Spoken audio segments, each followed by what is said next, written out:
The story begins with someone who has long white hair at the center of what appears to have been a fierce battle. We see that this person is using some kind of magic, in the hope of contacting any survivor, and asking that this person make at least some noise if they cannot speak. Several glowing circles appear as the being in a white cloak pleads. However, apparently he is the only survivor. In front of him, we see the one who consolidated the demons for the first time, causing humanity to collapse. We see that not even the children were spared. Luckily, the man with white hair was in the right place at the right time to save a baby who was about to be devoured. We see that the child was wrapped in a bright green magic. At the same time, we discover that the demons who came from the demon realm and the White Tower mages who follow the protagonist almost jeopardized the future of humanity. The horn being charges with its sword at the man with long hair and a white cloak, but ends up losing its head, literally. A young woman with green hair appears and says that on April 28th, she confirmed the death of the high priest. She is Enna Sol Laplace, the last dragon in the world and the observer who records history. Looking away, the young woman says she has good and bad news, so the mage asks her to start with the bad part. The young woman then says that the demon army really invaded the White Tower and wiped out most of the mages. However, the good news is that the Imperial forces arrived earlier than expected and managed to save some of the survivors. With his hand on his chin, the man says that hearing this is a relief, and that he does not regret the choice he made because the people he selected are right there in front of him. Edna asks if the man has anything else to say. Looking at his dirty glove, he asks the young woman to take care of his disciples as they are still young and eager. Bowing, the young woman promises she will visit them from time to time. Laughing, a mage asks how a dragon bows its head to a mere human, and Edna then says he deserves the gesture, and that the continent, and she will not forget the sacrifices made by the heroes of the White Tower. About to leave, the man says that must certainly be the case, revealing in thought that it would be a lie to say he regrets nothing because he was never a good leader. But if somehow he had another opportunity, even if he were called a villain, he would live a selfish life just for his people, because that's how he wants to live. We discover that the master mage of the White Tower Edna referred to earlier was the man in the white cloak known as Oscar Sage. We see that the battle eliminated in total 153 mages of various levels, the Tower Master and the High Priest. Sometime later on a sunny day, a black-haired boy is lying in his bed, while another blue-haired young man is by his side. Suddenly, the lion boy wakes up extremely startled, to the point of accidentally hitting the blue-haired boy, who ends up spilling the water he was carrying in a bowl. A little irritated, the young man says he was just going to change the towel and now he's all soaked, and that the black-haired boy didn't even show any kind of gratitude for the care received. Placing his hand on his chest, the protagonist wonders if he was asleep the whole time, realizing that the most important thing is that he is not dead as he expected. Even though the high priest struck him directly with a sword, desperate, he asks out loud what is going on. A blonde man appears and seems surprised and furious about the boy waking up, stating that he will now make sure to turn him into a human, while the blue-haired boy tries to contain his fury. Catching both of them off guard, the protagonist asks how he is still alive. Very angrily, the blonde man asks if he also doesn't find it surprising that he's still breathing. Unbothered by the threats, the boy asks him to explain the current situation in detail, since he seems to be a mage. With blood in his eyes, the man asks what he means by explain, and about to attack the protagonist, says that he lost control and should be reflecting on his actions and begging for forgiveness. Our boy, seeing a hand coming toward his face, wonders if the mage is an assassin planted by the demons, deciding in that case to activate his wind protection magic to make the attacker's wrist bend like straw, which being low level, should have thought twice before attacking. To the boy's surprise, the magic he activated begins to fade. Looking at his own hands, he wonders what kind of pathetic spell that was. Without any injury, the man praises the protagonist's wind shield and says at least he wasn't playing around the whole time, and that he will postpone the disciplinary action for the misappropriation of research funds so he can focus on his recovery. Reflecting, the protagonist states that Wind Shield disappeared the moment he used that magic. And as he realizes his energy is very low, the blue-haired boy asks if he's crazy for attacking Elder Maxon. Unbothered by any of that, Oscar asks what day it is, and promptly, the young man says it's September 21st, revealing in turn that the boy has been unconscious for at most one day. Confused, the protagonist asks the boy to call Lloyd, Gilly, or Shasha because he wants to hear what happened from one of them. The blue-haired youth then asks why his friend is saying the Tower Master's name so informally, and why he doesn't remember that Lloyd left the White Tower and became a disciple of the Red Tower along with Gilly. Perplexed, our boy realizes the young man in front of him doesn't seem to be lying. Then he asks if, in that case, Sasha, a 5-year-old child, is the master of the White Tower. The young man confirms but asks why he's ignoring 20 years. In his thoughts, Oscar wonders why he's getting so angry at a mere boy, noticing, for the first time when looking at his reflection in the window, his current appearance. With wide eyes, he asks himself who that is in front of him. Sometime later, we discover along with the protagonist that 20 years have passed since his death, and that the city has developed a lot during that time, now having cars and lights on public poles, all thanks to the magic engineering revolution. Observing everything from above, the boy says his friends from his previous life would have loved to see all of this, because back when the world was collapsing, there were many who believed that was the end. But now his mission is to gather as much information as possible about the owner of his current body. Soon after, the boy discovers his name is Oscar Crushen, and that he was taken in by the White Tower at the age of 10. Being a level 1 mage from a ruined noble family and terrible at using magic, maniac, who, under pressure, diverted research funds to buy an illegal elixir and after drinking it, passed out, all in order to increase his mana capacity, even with the risk of never waking up again. Thinking, Oscar Sage concludes that the boy surely passed away after drinking the potion. But to his surprise, he ends up discovering that his new body has too much mana for someone at level 1. Being mostly pure, unrefined mana, he wonders if this is the result of Crushen's reckless act. Suddenly, a very strong blue light starts to radiate from his abdomen. At the same time, something seems to exit from his finger. A drop of black goo ends up dripping to the ground, leaving our boy a little frightened. Upon realizing that apparently the substance is toxic, without understanding anything, he wonders why his current body is poisoned, but giving a brief smile right after. He shows that he now fully understands what is happening, and that the elixir wasn't fake like everyone said. However, his host didn't know there was poison in the vial, which means Crushen didn't die from a mana explosion, but rather from an absurd amount of poison that had a level far too high to have been used to eliminate a mere level 1 mage. So, if it weren't for him, no trace would ever have been found. Standing up from the chair, Oscar states he doesn't know who is playing with his soul, but in any case, he received the second chance he so desperately wanted before the end. And he will live his selfish life for his people as he promised, which despite everything is a good start. Holding the elixir, the protagonist also promises that he will avenge Crushen as payment for lending him his body. Meanwhile, on the outskirts of Sarin,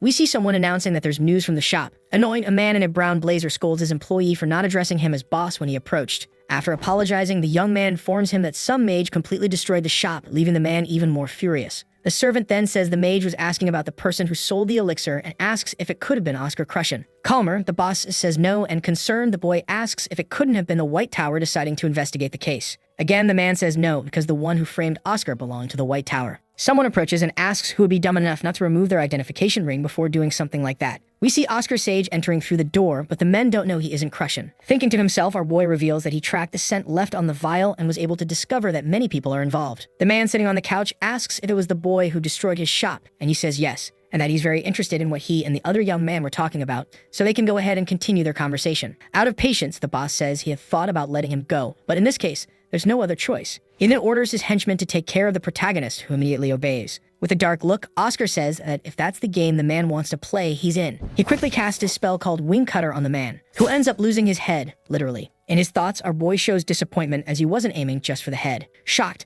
the man in the brown blazer screams and grabs his revolver while cursing Oscar. Several bullets fly toward the boy, but he is smiling, saying that this is quite interesting. He then activates his wind shield while wondering what principle is being used to produce so much energy. Stunned, the man asks how he stopped the bullets, surprising the boy by discovering what those things are called. He then says that as interesting as bullets are, he will return them for now. Without a bulletproof body, the protagonist's opponent simply takes the attack without being able to do anything. Even wounded, he keeps spewing insults, but Oscar warns that no one will hear anything as he made the room soundproof. Shocked, the man asks how that's possible, and our boy says he used sound bind. And now he would like the man to cooperate and tell him who set him up. The problem is that the man remains stubborn, and so he ends up getting kicked in the face. From above, Oscar shows admiration at the fact that his opponent would rather keep his pride than his life, and then activates another spell while keeping his foot firmly on the man's face. On the ground, the man starts to scream. The protagonist then says that now that he has channeled the wind into the man's body, he must be feeling immeasurable pain. He then states that he doesn't like torturing others because of the noise. Begging, the man pleads for him to stop and says he'll tell him everything. Deactivating his magic, the protagonist asks him to tell everything he knows about his assassin. With a hand on his neck,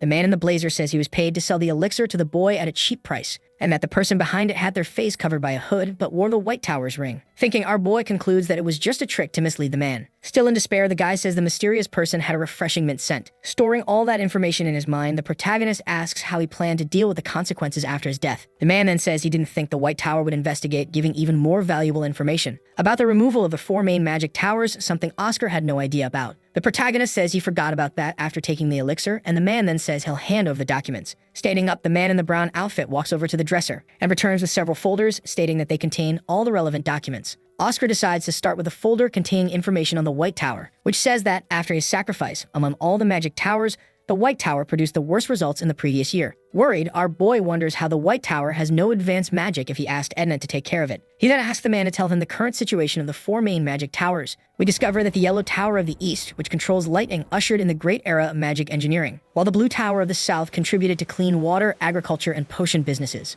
Meanwhile, the Red Tower of the West, which salutes the desert, joined with the militants and helped with monster subjugation missions. Our boy then asks about the White Tower. The man says that it only makes deliveries, leaving him in shock, because he never imagined something like that would happen. Oscar decides to ask if the man means item deliveries, and he confirms, saying the tower has wind knights who can fly. revealing that the situation is far worse than the protagonist imagined. For in the past, the mages of the White Tower soared through the skies and ruled them, being compared to dragons and eagles. With his hand on his face, the boy asks who was responsible for this, and the man says, as far as he knows, it was the current master of the place, making the protagonist realize that it's one of his former disciples. Changing the subject, he asks why the Blue Tower is taking on other types of business besides potions. The man then says it's because that tower specifically has a monopoly on the potion market. With that, they focused on selling clean water at a high price and bringing rain to dry areas. Not understanding, the protagonist questions the reason for selling clean water and learns that it's a new trend among the rich. Irritated, he says the mages of the Blue Tower are acting like clowns just to make more money. Returning to the documents, the boy discovers that the White Night Festival is the last chance for the White Tower to prove its worth. The problem is that the event will happen in only 7 months. Suddenly, the man says something's wrong with his body, making Oscar wonder if he should save him because of the useful information he provided.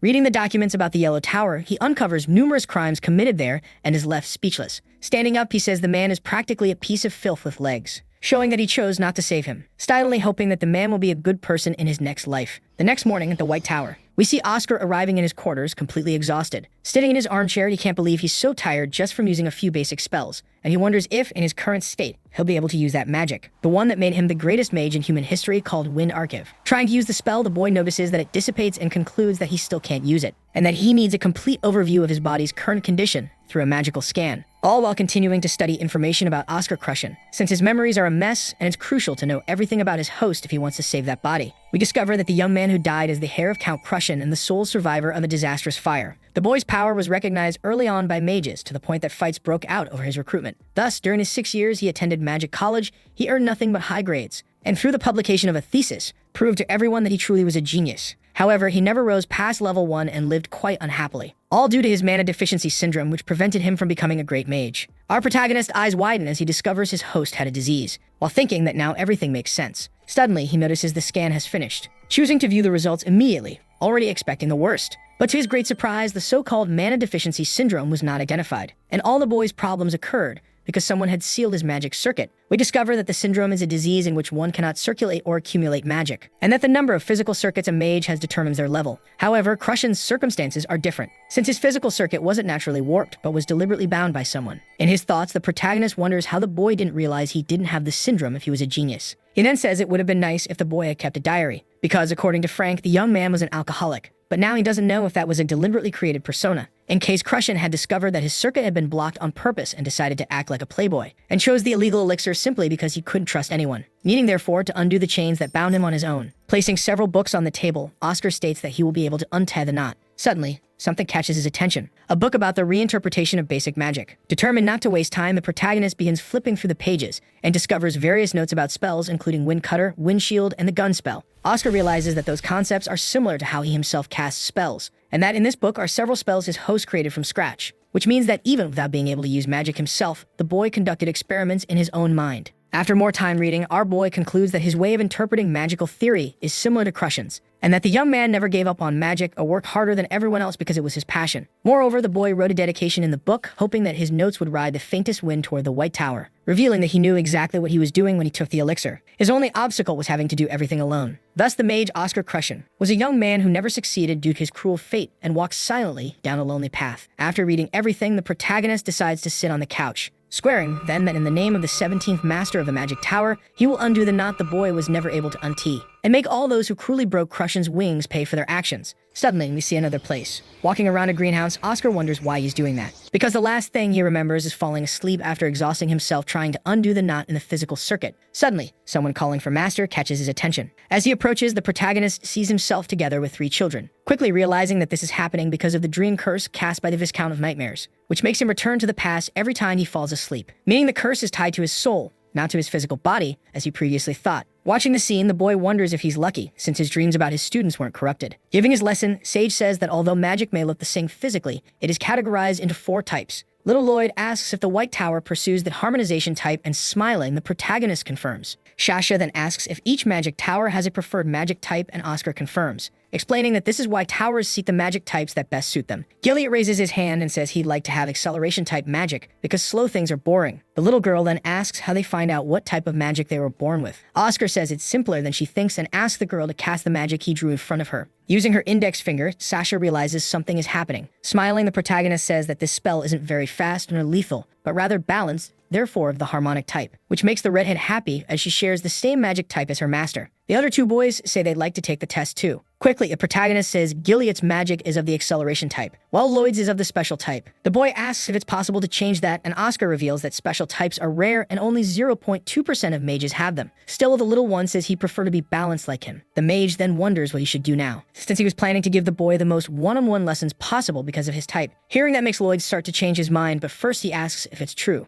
Confirming, the protagonist says that special type mages have a harder time improving without a proper teacher. That's all the little one needed to hear. After that, they make a pinky promise. Now, however, boy can't stop thinking about how that child, nicknamed the Man of Promise, is a little bastard. While feeling bad because despite everything back then, Lloyd was just a child. Suddenly, a noise from a speaker box wakes Oscar. A voice says this is a broadcast room announcement, and the protagonist's name begins echoing throughout the place as the person asks him to report to Laboratory 4202. Heading to the elevator, the boy thinks that he still has 8 physical circuits left to unlock, revealing then that during the process he gained 2 mana circuit lines and reached level 2. Upon entering a room, a man asks how the boy is feeling as Frank said his memories were returning. Approaching, Oscar says they are, as he stares at Maxim Bisk, 45 years old, elder of the White Tower. We discover that the man was a junior who joined the tower many years after Sage and is a very honest person, who always followed him around calling him senior and later master of the Magic Tower, which he found endearing. Lost in his thoughts, the protagonist doesn't even notice that he's smiling, which leads Maxim to ask the reason for that expression. While saying he received a report that the head of the Gordon family and the head of enforcement were murdered, Oscar denies any involvement in the acts but says he knows the reason it happened, that both had tried to kill him. Handing over the yellow folder, the protagonist says the elixir was poisoned and that inside are the commission fee and the book explaining everything, because after discovering the crimes, he became someone that needed to be silenced.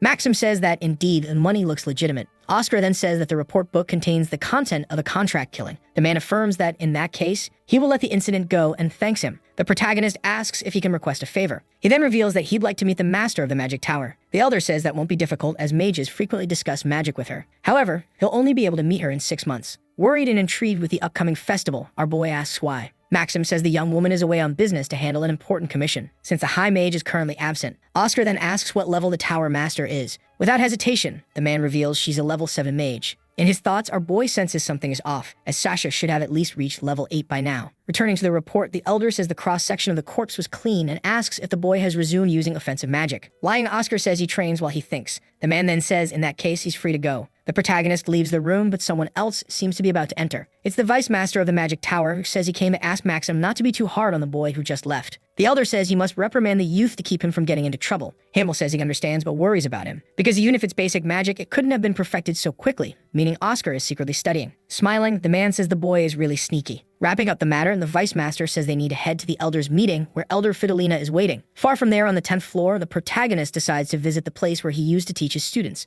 which now seems to be empty. Suddenly, an old man approaches and seems happy to see Oscar. He is Wilter, the manager of the Magic Tower facilities. Noticing the boy doesn't remember him, the man says that apparently the rumors were true. Concerned, the protagonist asks how far the news about his memory has spread, and why the man called him young Sir Oscar. Smiling, Wilter says he was working there while the former master of the Magic Tower was still alive and that the man was the great Sir Oscar. Smiling, our boy says he liked that distinction and will use it too. The old man then says he would love to keep being the boy's conversation partner, but he will soon be leaving the tower, since he has already served 3 masters during his time there, and unlike his co-workers, he is the only one who remains. The only reason he endured for so long was what the former master said during his inauguration ceremony, that everyone who lives there is necessary. Thus, he began working believing he was a true member of the White Tower. Oscar then says the former master was definitely serious. Wilter then says that's precisely why he is quitting, leaving the protagonist quite confused. Explaining, the man says that, as he may know, the White Tower is not doing well and finances aren't what they used to be, and that next month he will complete 42 years working there. Oscar asks if it's because of the long service award. We discover that, in addition to a medal, those who work in the tower for 40 years receive 200,000 sinos. Shaking his head, Wilter says the White Tower no longer has the luxury to pay such a reward, because to do so, many lives would have to be put at risk, something he cannot accept as that place is his second hometown. In his thoughts, our boy reveals he had no idea the situation was that bad, and that he thought the Blue Tower was being extravagant just for profit. But now, who is he to criticize the work of others, who became the greatest in history through hard work, while he himself has only titles that mean nothing, since they don't fund the rewards deserved by others? Suddenly, the old man gets Oscar's attention. Noticing Oscar clenching his fists tightly, the old man asks why he's doing that. Realizing he's injured his own hands, the protagonist asks when Wilter plans to leave. The man replies, in 2 weeks. After bandaging the boy's wound, he tells him to go see the nurse for some medication. Oscar then says he hopes the man will continue being his conversation companion, because he won't need to leave, as he will make sure of his stay once he finds a way to make a lot of money. After that conversation, we see the protagonist sitting at his desk, wondering how he'll fulfill what he promised, since his options are research, lectures, and commissions, but the money from those takes time to come in. So needing a business that brings in fast money, he considers going into the potion trade. Suddenly, something in the newspaper catches his attention and leaves him visibly surprised. Far from there, in the vice master's office, a woman with a large hat says she can't ignore Aldo this time. This is Fidelina, elder of the White Tower in charge of finances, who can't believe Maxim agrees with the situation. Shouting, the woman claims that stealing is a habit that only gets worse, but the man says she needn't worry. After all, there's not much left to steal from the tower. Furious, Fidelina demands he stop contradicting her and just throw the culprit into isolation. Impatient with the argument, Hamill says isolation is too harsh a punishment, as it would amount to nothing more than torture for a child. Instead, he suggests the boy repay triple the amount of the stolen research funds personally. Dissatisfied, the woman says they're low on funds and need to make a quick decision, like selling the equipment from the potion production chamber, since it's a facility that's not used much anymore. However, the Vice Master says he can't allow that, as that chamber is where mages gather to study magic and share knowledge, and they can't just sell off the future to satisfy today's hunger. Pessimistically, Fidelina asks if they even have a future anymore, since they've already waited 20 years. Hearing that enrages Maxim. Unfazed, the woman asks Hamill to support her proposal, arguing that even if there were a genius capable of saving the tower, that person wouldn't come to them. Before the elder can respond, there's a knock at the door, catching everyone by surprise. The Vice Master invites the visitor in. It's Oscar, who politely introduces himself and greets the three. Approaching, the boy says he has a suggestion, but needs permission to start a business. Furious, Fidelina says it's ridiculous to ask such a thing after embezzling research funds just days ago. Ignoring her, the protagonist says he found something in the newspaper. Property 27 is being shut down due to an influenza outbreak. Hamill says he's heard about it and that people are calling it Cadence flu. But since the vaccine formula was lost 20 years ago, there's not much that can be done. Our boy says the Blue Tower also failed to create the antidote, and so he would like to begin selling vaccines for the flu to revive the White Tower's monopoly over that market. Laughing, the woman in the hat says it's not even worth listening to him, as magical towers and pharmaceutical companies have invested tons of money and manpower to no avail. But a 20-year-old boy claims he can do it. Turning, the protagonist says she might be right, but she's forgetting that he is a genius. Hearing that makes Fidelina even angrier, to the point that veins pop near her eye. Yelling, she asks how he can say something like that after stealing 25,000 Sinos to buy an illegal elixir, which only shows his total ignorance when it comes to money. Hamill cuts in, stating that Oscar is here to propose an official investment opportunity, so such rudeness is uncalled for. Calming down, the woman apologizes. In his thoughts, the protagonist finally understands that Fidelina hates him because she's the tower's treasurer. Even so, he asks the Vice Master to consider his request, thinking to himself that he's a different person now. The man asks why he's so sure it's that particular flu. Without hesitation, the boy tells him to check page 2 of the newspaper, where it states that Archbishop Baldwin suddenly changed plans during a pilgrimage and will stay in Siren for a month. We learn that the man belongs to the El Terra order devoted to Mother Earth, and the 7 archbishops are meant to be the most virtuous.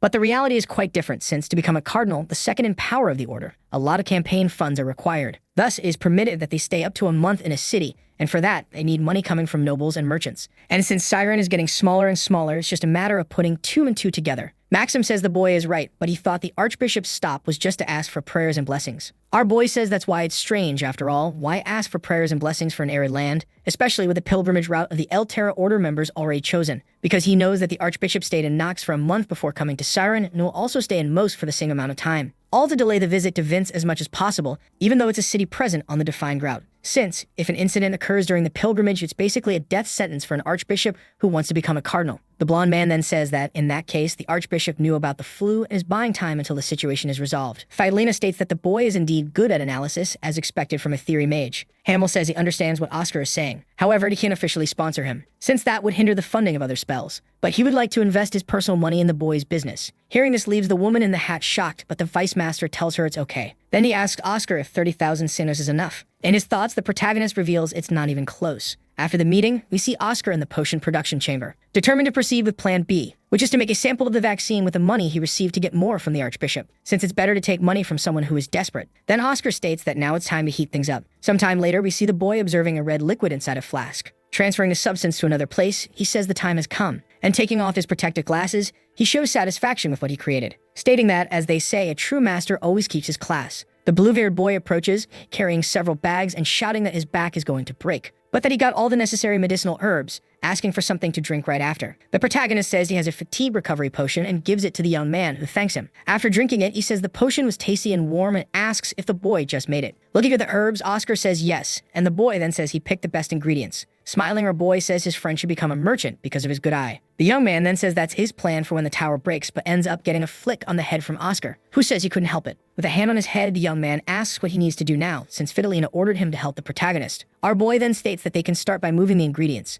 even though deep down he knows he doesn't need an assistant. In his thoughts, he says the White Tower is full of talented but problematic kids, who, if they came together, would greatly contribute to the tower's strengthening, and one of those people is Frank Sirius. The blue-haired boy then asks if the things he bought aren't poisonous. We find out he's talking about black lilies of the valley, red camellias, ghost mushrooms, and merva. Our boy says that just because the items are poisonous doesn't mean they can't be used as medicine after certain procedures, such as, for example, boiling the herbs for about 12 hours, the only problem being that the nutrients also go away. Oscar then asks if Frank knows a dish called dumplings, used to make steamed dumplings. The young man says he does, and the protagonist then says that with that dish, it's possible to remove the poison from the herbs and retain the nutrients. Shocked, the boy says that in that case, monopolizing the potion market should be possible. Our boy agrees, and after some time, we see that the ingredients are softened, which makes detoxification easier. Activating his air-draining magic, the protagonist begins the process, creating a cloud of pink steam while saying that now it's just a matter of extracting the toxins from that smoke. Focused, he asks Frank to pay attention. After separating the toxin, the boy states that the rest of the steam is clean, so he just needs to mix everything in the right proportion, resulting in the cure of the Cadena flu. Frank stands with his mouth wide open, but Oscar says it's time for him to try. Thinking to himself, the boy reveals that he can't use different types of magic at the same time, but he can't say that to the protagonist. Observing everything, the black-haired mage notices that the boy's mana control seems unstable, but not bad. However, that's all. Unable to complete the process, Frank asks if the boy is teasing him, since it's necessary to be at level 4 or 5 to do that, but he's still at level 3. The protagonist then says the boy should think of the process as configuring parts in his mind,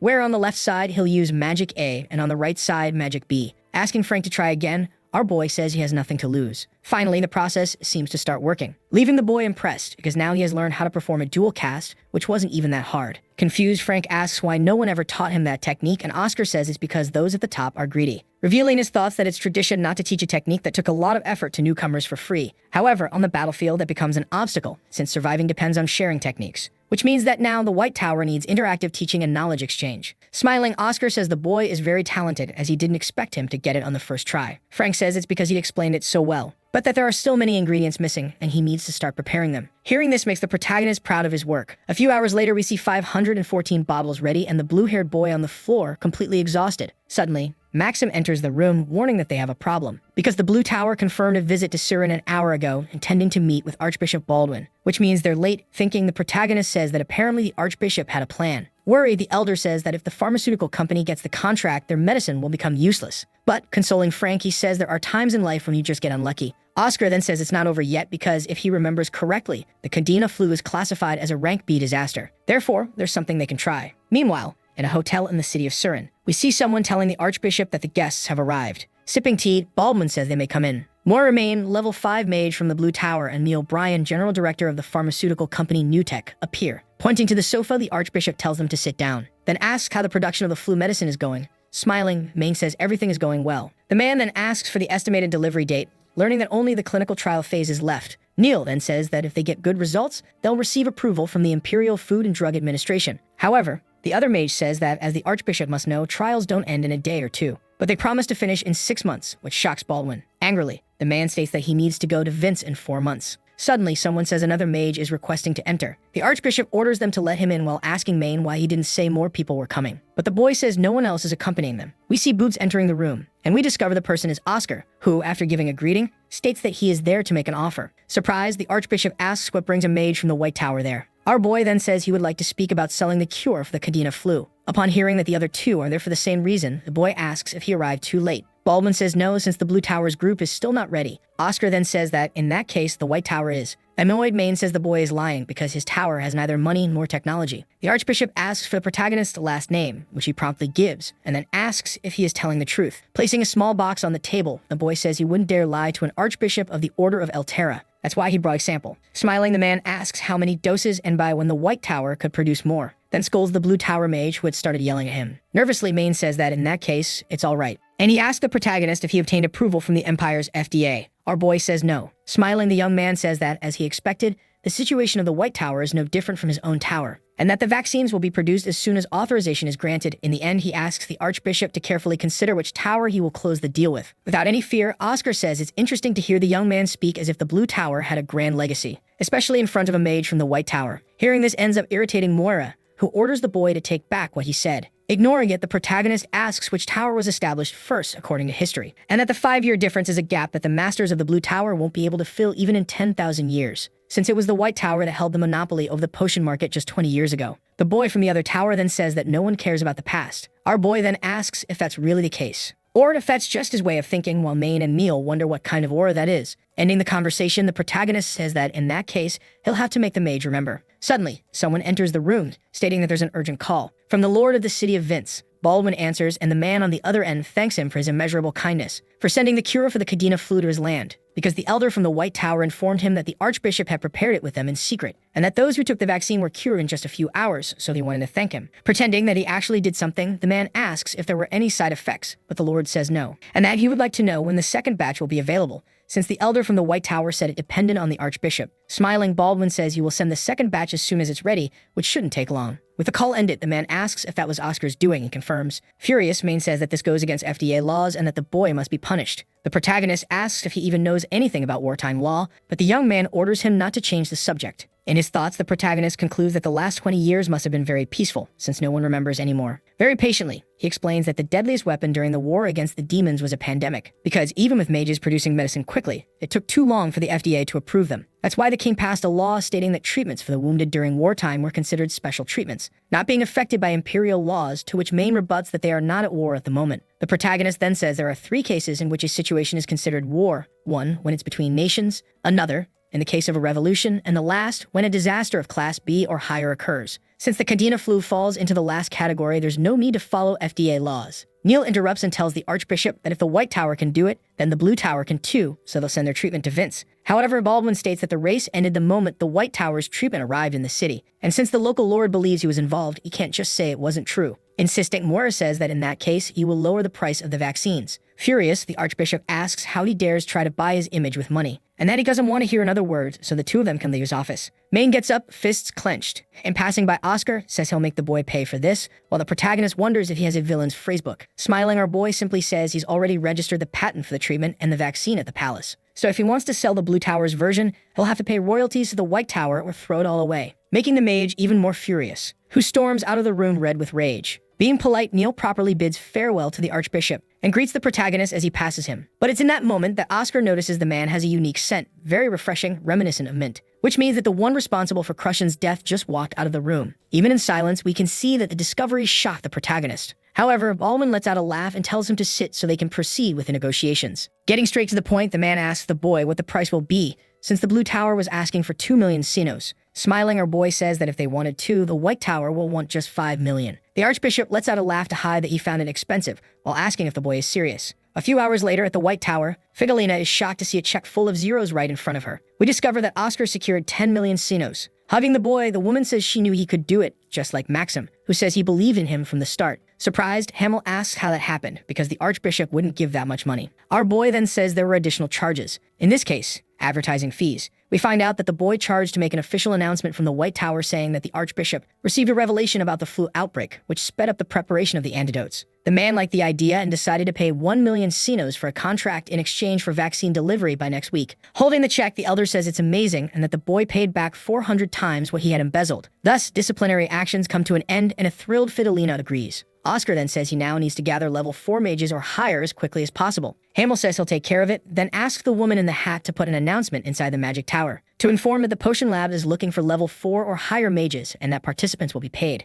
A few hours later, we see mages gathered and learn that besides payment, a meat-based meal was offered. Frank and Oscar finally arrive at the location. Without hesitation, our boy calls everyone's attention. However, no one seems to listen. Impatient, he decides to whistle, using his sound-linking magic, causing everyone to cover their ears from the noise while asking what that sound is. Our boy then says that everyone was called there to produce vaccines for the Kadena flu. Since he's considered a genius, the other mages wonder why the boy is asking for help. Oscar overhears and widens his eyes. He asks Frank why those people don't like him, and the boy tells him to think about his recent actions. Like, for example, wasting the tower's resources without conducting any research and using the money to get drunk. Suddenly, a mage approaches and asks how they'll make the medicine if the White Tower's methods were lost. Oscar says he recovered everything, leaving everyone shocked, including the young blonde woman who asks if the antidote's effects were verified. Confirming, the protagonist reveals that a contract was also signed. The young woman then says the tower must have received a fortune, then questions why the boy trusts them enough to share such valuable information. Being honest, the protagonist says he doesn't know why they're still in the White Tower. Annoyed, the blonde mage asks if that's how someone who needs help should act, saying she just wasted her time coming there, and that she doesn't know what the great genius meant by saying that, but no one there deserves to hear it. However, our boy says he knows exactly what each of them gave up for the White Tower, making the young woman stop walking and turn back. The boy then says that she is Lena White, level 5 mage, who rejected all offers to join other corporations. Then speaks about Haruk Dryan, who also turned down a royal mage position, and Deckard Reen, who refused an instructor role. About Sephia Rose, Oscar says the young woman declined an offer to go to the Gold Tower, despite being very talented in creative alchemy. He then states that had a similar offer reached him, he doesn't know if he would have turned it down. But none of them abandoned the White Tower. Surprised, Lena asks if the elders knew about the recruitment meetings. The protagonist says yes, but they had no choice but to pretend they didn't, so as not to overburden them. Since the White Tower is going through its coldest winter ever, and in this situation, all of them could have gone somewhere warmer, but chose to stay in the cold. So if he, as a mage, can't trust them, he can't trust anyone. But if none of them want to participate, then he and the other low-level mage beside him will have a lot of work to do. Frank asks if the boy is talking about him, while Oscar tells him to come closer to start working. Making a dramatic shut of, the protagonist puts on his protective glasses. Suddenly, Lena steps forward, as do the others, who ask where they should start. The blue-haired boy says he never imagined Oscar would convince anyone with just his words. Our boy smiles and, turning serious again, informs everyone that the meat won't be pork, but beef. Hearing that, everyone screams and celebrates. After that, we learn that the vaccines and antidotes were successfully created. A week passes since that day, and we see Oscar walking through the greenhouse, bumping into a strange-looking leaf. Concluding it can only be Wilter's doing, he must be back. Sitting in a chair, the protagonist decides to read the newspaper. He discovers that the territory of Vince has announced the end of the pandemic. Additionally, we see that Oscar has been nominated for the Peace Prize. Smiling, he says everything's going as planned. Suddenly, Frank appears, shouting his name, to announce that the vaccine orders keep coming in. From everywhere, even from the Imperial family. The protagonist says that if they care about their lives, of course they would want the vaccines. Stopping the celebration, the blue-haired boy asks who will buy the vaccines after everything is over. Oscar then says he doesn't need to worry about money because he prepared a potion that will always be in demand. Seeing the boy's greed, our protagonist says the potions being sold are low and mid-rank because it's not yet time to create the star-tier potion, which is said to bring the dead back to life. In his thoughts, the protagonist states that he won't do that just yet because he needs to first strengthen the White Tower. Then asks Frank to gather materials for the other tasks. Like Lantus leaves and Cian stems. Shocked, the boy says those ingredients will be hard to find because it's been a while since the herb fields that grew those plants were submerged. Sometime later, we see that Oscar decided to go see it with his own eyes and chooses to bring Frank along. Frustrated, the boy asks if it was really necessary to walk all the way to a place the carriage couldn't reach. The protagonist then tells the young mage to relax. They only have 10 miles left. Only to discover that this unit of distance hasn't been used in ages, leaving Frank confused. Mouth agape, our boy wonders if they got rid of pounds too, which even though harder made calculations more fun. Suddenly, the blue-haired boy says he sees the entrance. The two approach a cabin. Through the crack of a door, a man with a dark gaze asks if the boys walked all the way there. Frank says yes, because the carriage only goes to the entrance. Suddenly, other carriages begin to arrive, showing that this isn't true. And in one of them, a man in a white suit and glasses asks if the man in the house is interested in selling his land. The gray-haired, bearded man opens the door, saying he wouldn't sell his land even if they offered him the castle of Misrillo. Divor Pol then says that playing hard to get is only cute at first. If he dies, no one will keep the land. Annoyed, Ivan says he's fine with that as long as it goes to no one. Being persistent, the man in the white suit says he'd better sell soon, before the land's value drops, when the factories move in. Unbothered, Ivan says that as long as he's around, no factory will be built. With nothing else to do, Paul says that in that case, he'll leave. And before getting into his car, he says he stepped on some herbs on the way in. So there's the money to cover the damage. After tossing a bundle of cash, the man drives off, waving. In the car, he asks his men with the White Tower mages, seen next to Ivan, wanted there. Upon learning that the tower made a fortune selling vaccines, Pol becomes very interested, even more after hearing the total amount. Suddenly, he smacks the driver with the newspaper, then asks why he's only hearing about this now. In his thoughts, the businessman declares that he can't let Ivan get support from the White Tower. If that happens, he'll never sell the land. Turning to the back of the car, he asks another man in a suit if he can hire the same mercenaries as last time. When his henchman objects, he hits him with the newspaper, saying all they need to do is kill Ivan and report him missing. The man then asks what will happen if the White Tower mages decide to stay at the herb farm. Pol says they can be eliminated too. After all, What's the worst that could happen? Since there are now only 3 magic towers because the White Tower went bankrupt. Later, we see Frank lying in the grass, saying that Ivan is a good person, since he let them stay and even fed them. Stargazing, Oscar agrees. We go back to moments earlier when the old man told them they should sleep there, as leaving at that hour could be dangerous. Curious, the protagonist asks how he's managed to hold out for so long. The man then says that Powell is actually the one at a disadvantage, because he is the one who is a recognized cultural asset in herb cultivation. And for that reason, he receives protection from the imperial family. Our boy then says that if he had sold the land, he'd have made a fortune. Ivan replies that the boy is asking something obvious. He doesn't sell his land because he loves it. It's been his home since birth and will be until his final breath. Back in the present, Frank says it was kind of cute how Ivan got embarrassed and ran back inside. Changing the subject, the young man says the stars out there are so bright that he feels envious. He always wonders what it's like to live such a brilliant life, something a genius like Oscar must understand. Our boy replies that his friend is very talented too. Frank thanks him, but says those are just empty words. The protagonist disagrees. He's not the type to give empty compliments in the first place. And looking at him reveals that he doesn't understand why Crushen said the boy was problematic. Looking back the sky, he says that you used to be able to see stars in the middle of Surin, which is no longer possible due to public lighting. Intrigued, Frank says that was a long time ago, and then asks if it's really possible to revive the city's herb industry. Smiling, Oscar says he believes so, but that they'll need to discuss the details with Ivan the next day. Suddenly, something catches the protagonist's attention, and he quickly turns around, startling the blue-haired boy. Our boy then says they have company, and in his thoughts confirms that since Frank didn't sense it, the group must not have good intentions. Telling the boy to get up, he says they need to prepare to welcome their guests. We see a green-haired boy running, complaining about Dvorpol's orders. Beside him, an old man says he doesn't care about the consequences. Money rules. Another figure approaches and tells them both to shut up and stay sharp. It's Jack, a member of the gunslinger gang, who says he knows a mage might be nearby. The green-haired boy asks if he should go inside the house since, given how quiet it is, Ivan must already be asleep, which would make the mission even easier. Looking around, he notices no mage is present and gets annoyed. He wanted to fight. Suddenly, something makes him spin around. We see Oscar's hand conjuring a spell called Wind Bullet, which hits the boy's head instantly. Getting out from under the sheets, our boy says that spell really is useful, then reveals that it was Crushen who wrote it. Walking out the door, the protagonist says now only 3 are left. Suddenly, his eyes widen. Realizing there are actually only 2 left, Jack asks what he did to Max. Making a silence gesture, the protagonist says the guy is sleeping and probably won't wake up anytime soon. Not to say he's in an eternal sleep. The old man curses Oscar, while the red-haired one demands Ivan's location in exchange for sparing them a counterattack. Surprised that his enemies aren't falling for provocation, our boy simply tells the duo to feel the emotions they're suppressing. Accepting the challenge, Jack orders the old man to finish the boy. He obeys instantly. But with a snap of his fingers, the protagonist manages to defend himself, making the old man smile, impressed by his speed. Even so, the opponent keeps attacking, claiming that the boy didn't know he didn't have just one weapon. What shame. Ready to defend again, Oscar says the fight ends here, even if it's a drag. More than he expected. We see the old man trying to block the bullets fired by our boy, while thinking that it's unbelievable the kid isn't rattled even after being caught off guard,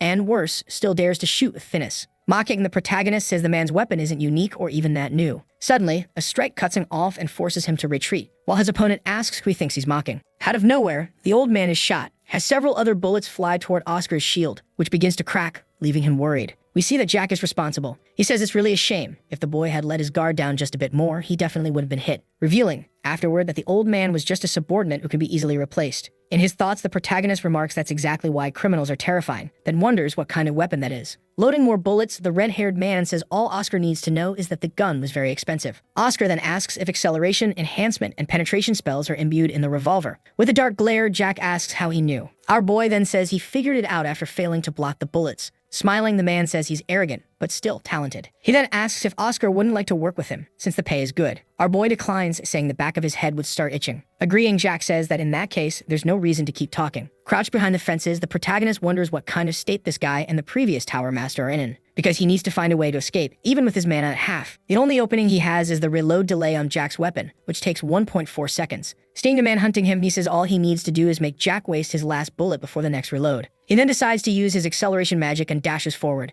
Jack quickly notices the boy approaching and prepares to shoot again, declaring that no human can defeat the Trinity engraved in his weapon. As he fires, watching the projectile speed toward Oscar's shield, the red-haired man smiles, thinking it's over. But he doesn't realize that the protagonist is also preparing an attack with his wind bullets, because Jack is too distracted reloading, still wondering how the boy dodged his shot. Suddenly, he notices the shield is gone, but it's too late. Oscar is already close enough to shoot him right between the eyes. All Jack can ask is how it's possible. The protagonist then says he wouldn't understand even if he heard the explanation. And so, after defeating his opponent, he decides to inspect the revolver, which had been extremely irritating due to its triple enchantments. In his thoughts, the protagonist admits the weapon is incredible. The bullets only didn't pierce his shield because he reinforced it, reducing friction and increasing internal enhancement. But if it hadn't worked, he'd definitely be on the ground. so he should research modern weapons more. Second priority, of course, is saving Frank and Ivan, because he's certain there were 4 enemies, and since he's handled 3, 1 is still left. So all he can do is pray his friend holds out a little longer. We see the blue-haired boy begging Ivan to get out of there, since he won't be able to fight properly if he has to worry about him. Ivan agrees and, stepping back, asks the boy to be careful.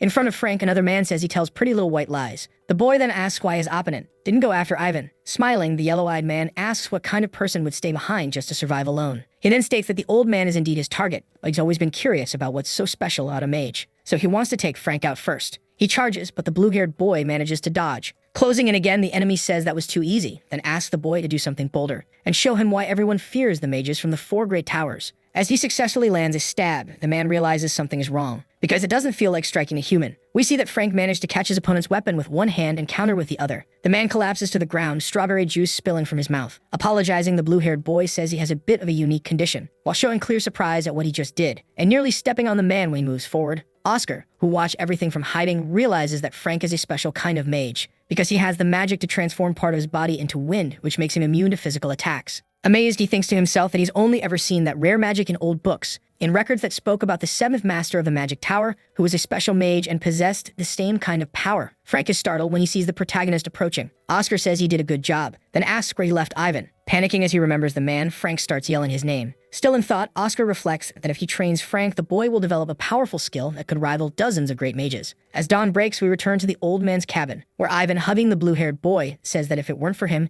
he'd have never seen the sunrise again. Agreeing, the protagonist says that if it weren't for Frank, things would have gotten really complicated, making the boy so shy he blushes. Frank asks if everything's over now, but Ivan says no, since Pol won't give up after just one attempt, especially with that being the best land in Surin. And because the fertility of other lands has drastically declined due to factories, if industry begins to grow near his fields, the day may come when resistance simply won't be worth it. Because if the soil becomes infertile, he won't be able to grow herbs anymore. Oscar then says he has a question to ask. He wants to know if the man is so loyal to the White Tower because of a promise he made to the 4th master, Reynold. Surprised, Ivan listens as the protagonist says that long ago, herbalists were viewed very differently. Regarded as witches, they lived nomadic lives to avoid being captured. Until one day, the 4th master of the White Tower appeared and welcomed them, inviting them to come to Surin, which would be their eternal home and the place where no one would look down on them. Feigning modesty, Oscar says he read the story in a book. Smiling, Ivan says that after that, herbalists from across the continent began gathering in Surin, and that the White Tower gave them a home and pride in their people. That's why he could never abandon them. Bowing before the man, the protagonist thanks him for his years of service, saying the White Tower will stand by him from that moment forward. Ivan then says that if anything happens to him, the Imperial family will act, but he's unsure whether they'd arrive in time. Oscar tells him not to worry since the family will move as fast as light, because that's the very day he's going to meet them to sign the vaccine agreement. Meanwhile, in Pol's office,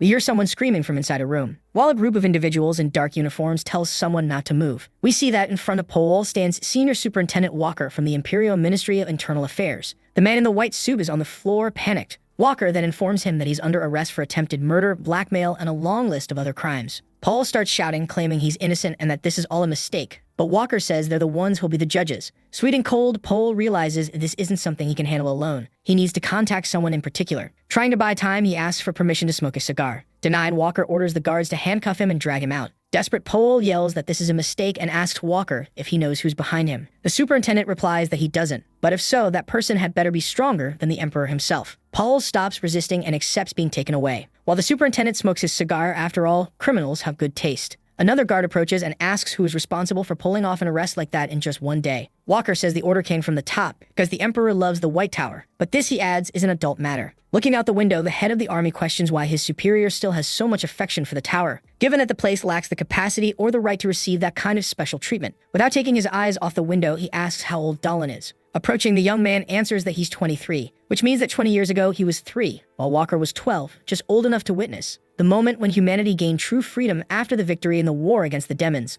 all thanks to the existence of the White Tower. For this reason, his superiors still keep their expectations alive regarding the place. Turning around, the man informs the boy that they need to stop at one more place, as the mission is not yet over. And now they must go west to issue an order to the factories near the Balf River to prevent them from illegally dumping pollutants. Walker reveals in his thoughts that he just added this stop because even though he doesn't know the White Tower, this is his way of thanking the mages of the place for dealing with the gunslinger Jack's gang. We return to see the tower, where Oscar and Frank are celebrating the victory. The protagonist says he is going to meet with the vice master of the tower and asks if his friend would like to come along, leaving him in a slight state of shock. Escaping, Frank says he has an appointment and says goodbye. Hamill approaches and asks if he saw the blue-haired boy there just seconds ago, and our boy confirms. He explains what happened, and smiling, the old man says that, in any case, Oscar solves something big this time. So he would like to hear more about the mission in his quarters, and the boy says he was on his way there. They both head into the tower. Quickly, the protagonist realizes that something is wrong. Hamill then asks if he heard anything about Frank. Our boy denies it and asks what happened, and the old man says he received a message from the Sirius family. To inform that they accept the boy, confused, Oscar asks if the young man agreed to leave the White Tower. Hamill says he is not sure, as the message said that negotiations would now be conducted with Frank, so he doesn't know the details.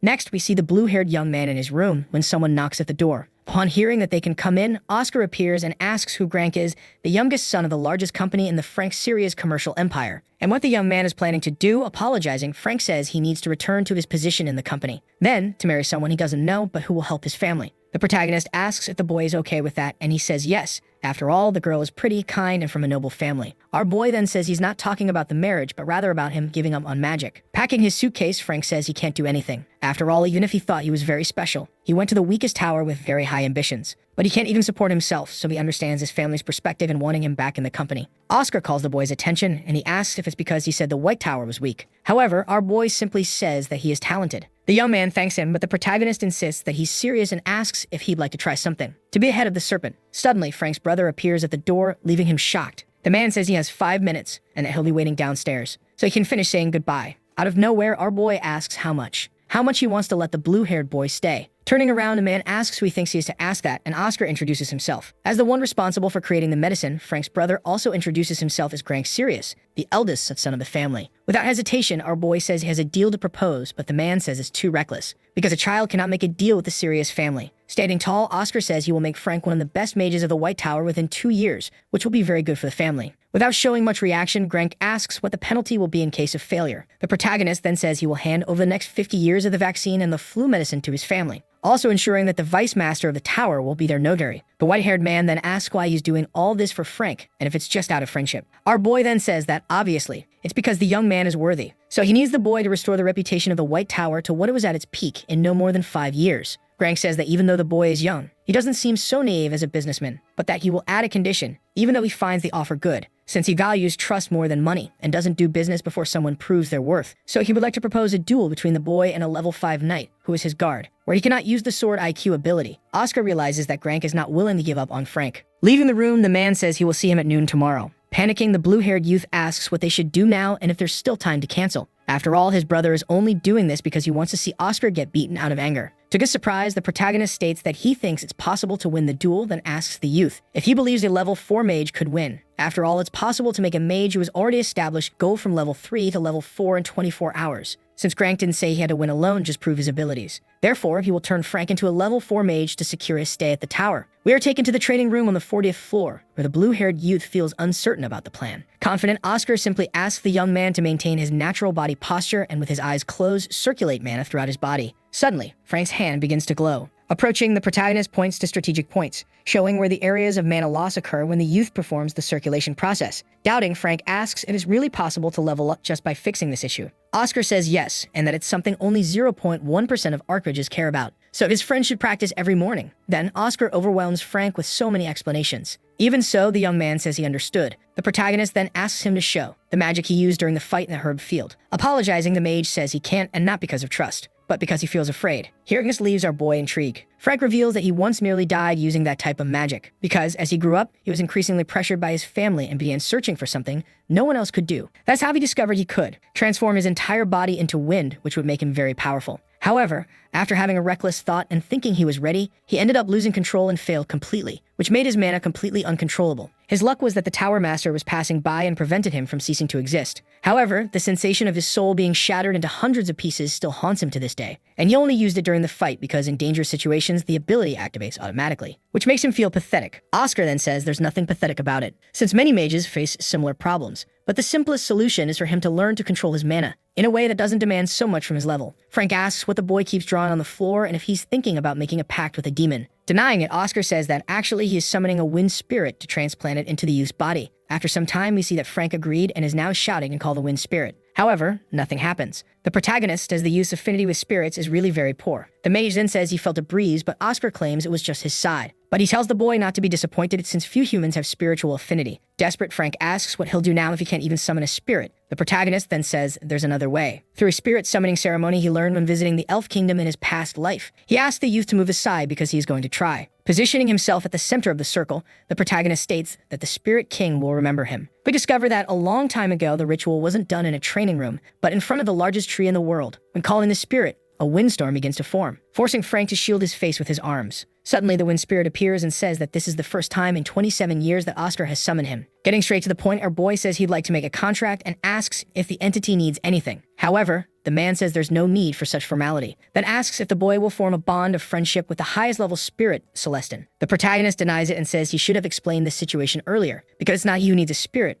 but rather the young man behind him. The next day in the duel hall, Frank asks if the tower's vice master slept well. He replies that he did, and that he agrees with the contract since the cure's inventor is very stubborn. Stepping forward, Leslie Morgan introduces himself as a level 5 knight. The protagonist does the same, and they shake hands. Explaining the duel, Grank states that the two young men must try to take each other's necklace. But if 5 minutes pass and no one wins, it will be considered that his knight has lost. Holding the necklace, Oscar says he's ready, but that he won't be the one fighting. Frank finally arrives at the hall, which leaves Grank quite confused. Explaining, Oscar says that the young man asked him to show his abilities, and he will do so through what he taught the blue-haired youth. With no way out, Frank's brother says it's his fault for not specifying that Oscar had to fight personally, but that he won't go easy. The protagonist then says that's fine after all, a level 4 mage would do better than a level 2. Shocked, Grank asks how his brother leveled up in one day, but the boy states that it's part of his abilities. Irritated, the eldest son of the Sirius family orders his knight to give it everything he has, while Oscar tells Frank not to be afraid and to simply do what he learned the day before. Glancing sideways, the young man says he understands,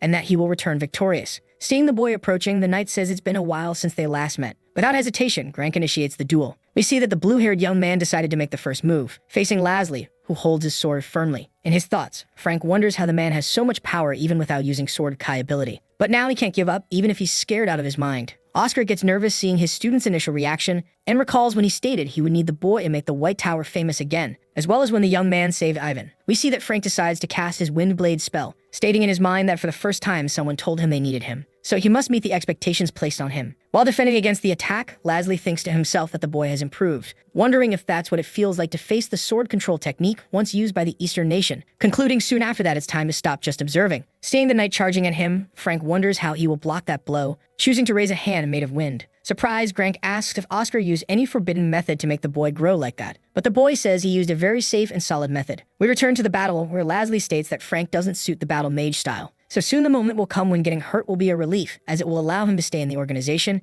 and never again be devoured by his own magic. Suddenly, Oscar says it's over, making Grank widen his eyes. Not understanding anything, the man wonders why the protagonist is smiling. We go back to the previous night when the spirit transplant had just ended and Frank was lying on the floor. Standing, Oscar says the boy needs to fully overcome his trauma to use the ability freely, but it's still possible to win if he uses 100% of the God of Wind, since turning the body into wind isn't all that the wind god can do. Drawing on a chalkboard, our boy says that this is the true part of the superpower, called unitization, which allows anything that touches the boy's body to spin, something he must hide until the end of the battle, since winning when everything seems lost is more exciting. We see that when Frank passed Leslie, he managed to use the trick and rip off the necklace, which leaves the knight in shock. Frank stares at the necklace with a red pendant, also showing disbelief at what he just did. Raising his arms, he shouts that he finally understands. Approaching, Grank thinks to himself that it can't be possible the boy managed to use the God of Wind. Laughing, Hamill says the match is over and asks if the man agrees with the result. Oscar can only smile and wave to his friend, who got much stronger in just one day. Remembering that makes the eldest son of the Sirius family reflect, and he admits his defeat shortly after. The elder says it's a shame the boy came all this way just to leave so quickly, but Grank simply asks the old man to take good care of his brother. Looking at Frank, he says the boy has grown a bit. The young man pretends he didn't hear it, and the other tells him to just let it go. Everyone watches the duo walk away. Looking at his apprentice, Oscar says the boy really is a funny guy for pretending not to have heard the compliment. The next day, we see Frank in shock at the entrance of the training room, which looks more like the entrance to a prison. The protagonist says that a long time ago, that's exactly what it was. Not understanding, the blue-haired youth asks why he needs to do isolated training. Oscar then says it was a recommendation from Hamill, so the boy should use the opportunity to better absorb everything he's learned and stop acting like a baby because he's not going to die. With teary eyes, Frank asks if he's sure, and the protagonist says yes and says goodbye, closing the door right after, while mentally apologizing since he was the one who requested the test. We're taken to the night after the duel when the protagonist asks the elder to put the young man into isolated training for 30 days. Smiling, the old man agrees since they'll need the boy in a month's time. As the company from Frank's family stated, it will now offer its entire distribution network for free from that point forward. In his thoughts, the protagonist states that the company needs to finalize the calculations quickly. Speaking out loud that this really is good news, Hamill then reveals he has a request, as he would like the protagonist to give a lecture. Oscar says it's not something he can't do, but he'd rather focus on the potion department at the moment. So he'd like to know if there's any specific reason why the tower's mages need to get stronger in a short period of time. The elder says the boy really catches on quickly and asks if he's heard of the Night of the Mage. We find out it's a day when all the mages from each tower gather to display their knowledge and skills in harmony. However, in practice, that never happened, and everyone ended up fighting, which led to the cancellation of the event after a few years. Intrigued, Oscar asks if the Emperor is planning to bring the Night of the Mage back. Confirming, Hamill says the details will be announced at New Year,